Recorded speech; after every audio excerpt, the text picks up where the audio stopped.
can't forget the day we met. Your eyes. What's going on? Bad Brad here from AB Rustic Relics, and today we're going to talk shop. So, I was going through some of my Parker Pen ephemera the other night, and I encountered some old Parker Pen Shop Talk employee magazines, and I figured you may enjoy them. The Shoptalker was a monthly magazine for Parker Pen employees. It talked about new pens, plant expansions, world travels, art, and more. It covered all things Parker. They really bring you back to a different time and show you another perspective on the Parker Pen Company. These ones are from Aero Park plant in Janesville, Wisconsin. Today we'll be looking at April 1957, October 1958, and September 1960. Well, let's get to it. I hope you enjoy this. There's some really cool articles, pictures, and stuff that typically only employees get to see. So we're going to start with 1957, Shoptalker. There's stuff like quality control. You got your copyrights over here. Here in the image we have Virginia Flint takes on the appearance of a scientist in her job of inspecting feeds for new capillary action Parker 61 fountain pen. The delicate ink channels are so fine, microscopic vision is necessary to detect faults. That's pretty wild, right? Here's a guy in the Parker Pen community. Many of you may know. I know some of my friends are quite fond of him. The Chief Inspector, Don Miller, looks across a few of his tools used in the business of quality control instruments, which help to keep Parker Pen in the position of the quality leader of writing equipment industry.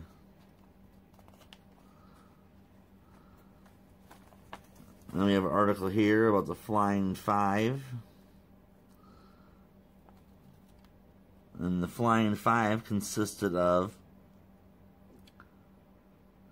Douglas Love of the printing firm of Partridge and Love, G. Earl Best, Ramsey Lyon, a director of the English company in charge of domestic sales, Fred Love of Partridge and Love, Daniel Parker, Philip Hull, Chester Holloway, and Alfred Diote. They stand in front of the Wick Court, a 16th century structure owned by the printers.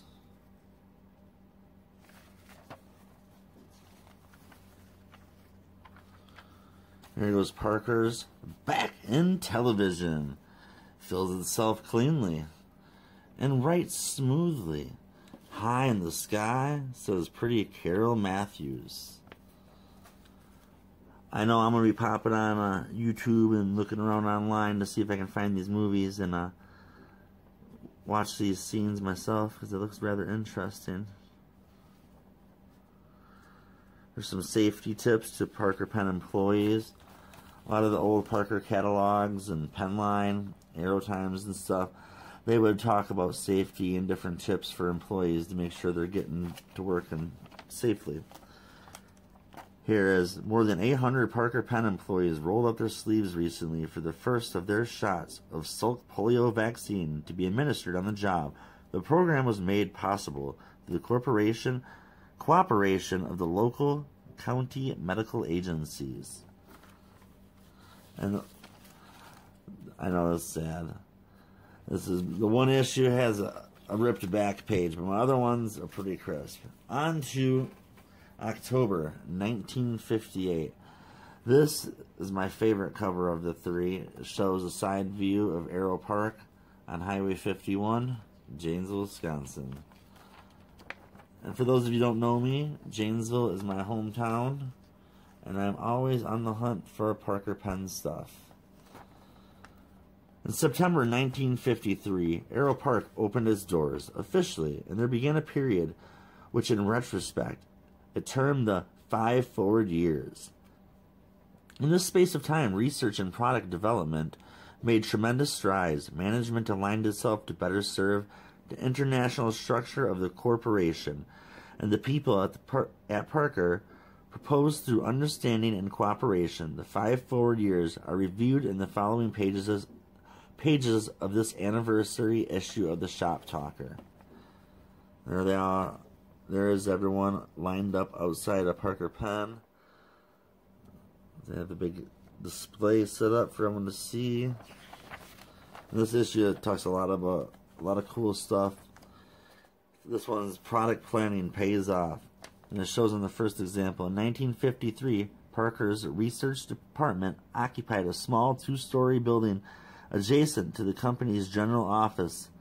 The basement and the above-ground floors were crammed with equipment and machinery necessary for writing instrument research. And only 5 years later, in 1958, Parker's product planning division has spread and grown to the point where it now occupies almost 3/4 of the space on the ground floor of the general office building. It also maintains experimental production labs at Aero Park. It was over 1954, Parker's 9 years of investigation into the ballpoint pen field culminated in the Parker Jotter. It features a nylon barrel, 5 times the writing capacity of ordinary ballpoints, and the rotating refill for longer point wear.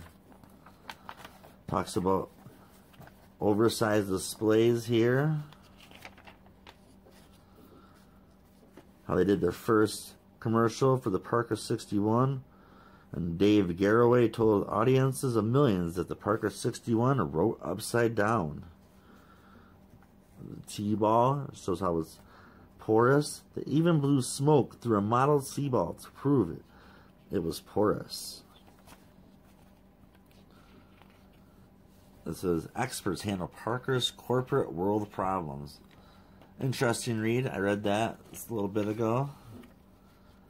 I like this imagery here a lot. It shows the Parker princesses. Somebody know them as tiaras. No, these don't. Never mind. These are just the princess. They almost look like the tiara or the debutante for a second, but no.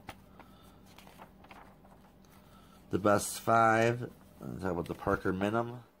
Very cool pen. I don't come across them all very often.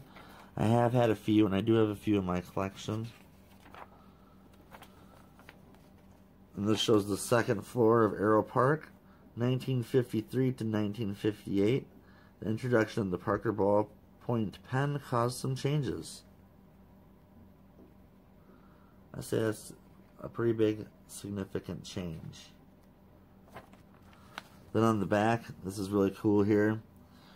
Cooperating in a general theme of research, your future Parker exhibited a collection of 6 dream pens at the Wisconsin State Fair's Wisconsin at Work building. The idea of a central theme for the building was instituted by Bruce M. Jeffress before retiring from the presidency of Wisconsin Manufacturers Association.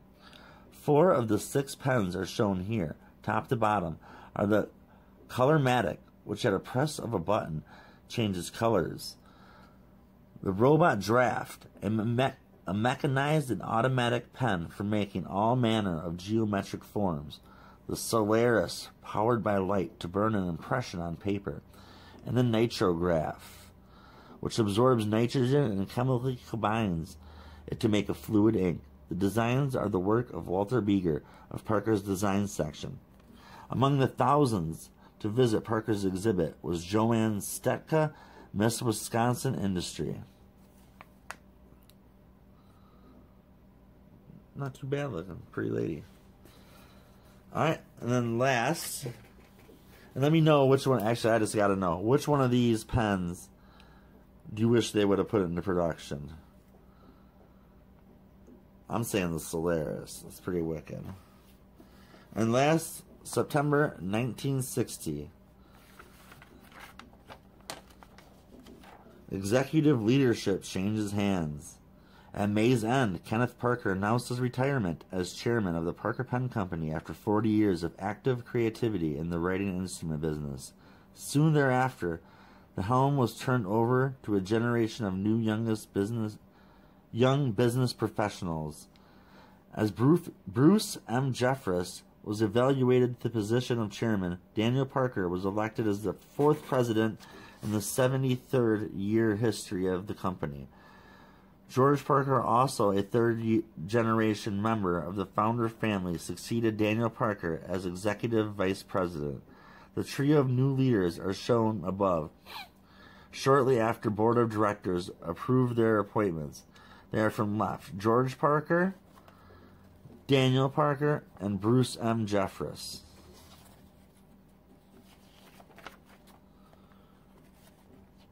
Metals reorganizes 16,000 square feet. West Point creates the new Daisy. Different stuff happening in history.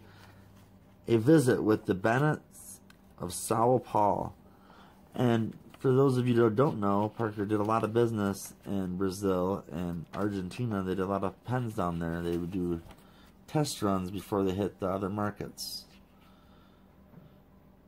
Italia Art to come to Janesville at year's end. This is about an art exhibit that came to Janesville. Pursuit by David Allen Gibb. While visiting Japan, Mr. Parker and Richard Holznack paid a call on company officials of the Pilot Pen Company. Iter Kazusa at Wright was a one-day visitor of the Parker Pen about 2 years ago and toured Aero Park. It was also in Singapore, as elsewhere, that Mr. Parker had an opportunity to talk to the press. Here, 3 reporters from local newspaper questioned Mr. Parker about world conditions in the pen industry. Ronald Fairlamb stands between Mr. Parker and Richard Holznack. So all these images have great little stories behind them.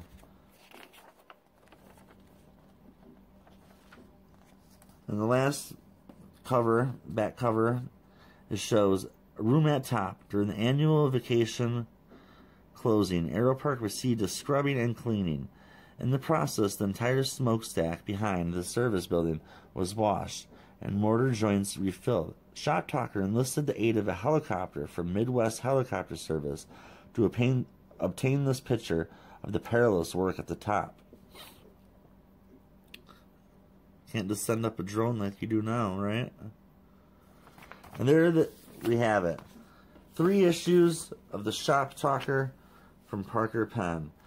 I hope you enjoyed it, taking this trip back in history with me. If you like this kind of stuff, old ephemera, let me know. Or do you prefer strictly pens? Either way, I'll probably be showing you both. But thanks for showing your support. Tune in for our next videos. We try to have something fresh every week. Be sure to follow us on social media. And I'll see you next time. Adios. Never leave me, never let me go, my son.